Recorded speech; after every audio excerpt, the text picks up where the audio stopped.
Hey guys, I was just reading this morning in First Corinthians chapter 15. It reads, "Now I would remind you, brothers, of the gospel I preached to you, which you received, in which you stand, and by which you are being saved, if you hold fast to the word I preached to you, unless you believe in vain." Good stuff. We stand in the gospel. What does that mean? Well, as we believe in the sacrificial atoning work of Christ on the cross, he has saved us. All sin, past, present, future, is eradicated as far as the east is from the west, according to God. And we are being saved, right? We are being sanctified degree by degree of glory to look more and more like Christ. So, why do we remind one another of this? Because we're prone to drift, prone to wander. Lord, I feel it.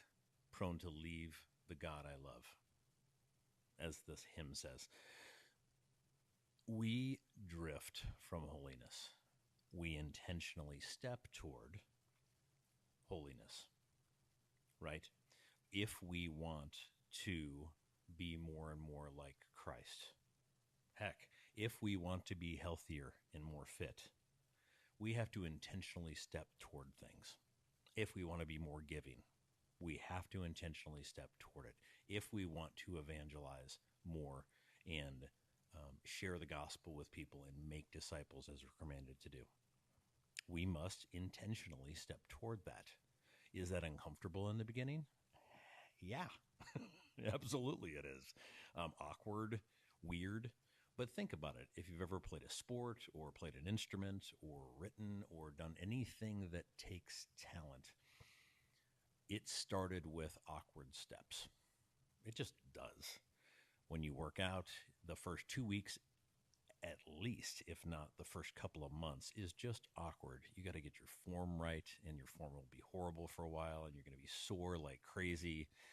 If you are trying to be on a better diet, choosing the right foods and eating those right foods until your body gets acclimated to eating healthy rather than junk, right? And the gospel, living out the gospel, trusting in God, and then establishing disciplines of the faith is critical. One of those disciplines is fellowship. That's what Paul is pointing out here is we have to be reminding one another of the gospel every time we get together. That's why we break bread and drink wine or juice when we get together. It's to remember what Christ did for us on the cross, that he died, was buried, and, as important, he resurrected from the dead, which proved to the world that he was who he said he was, and that we have to listen, that it's not an option. He is the way, the truth, and the life. He did come, God in flesh, Emmanuel, God with us, Jesus, God saves, to earth to live out what a human is supposed to look like. His life is supposed to look like the actual way, the actual truth, the actual life, so that we can see, have a model, see what the straight line looks like, see what pure white is, so that we can see a crooked line and see an off-white, right? And then endeavor toward that, intentionally stepping toward holiness.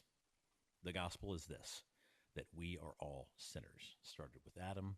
Every one of us followed suit, choosing a fruit, fill in the blank on what your particular fruit is, and choosing that over God and him being sovereign and him being in control of our lives.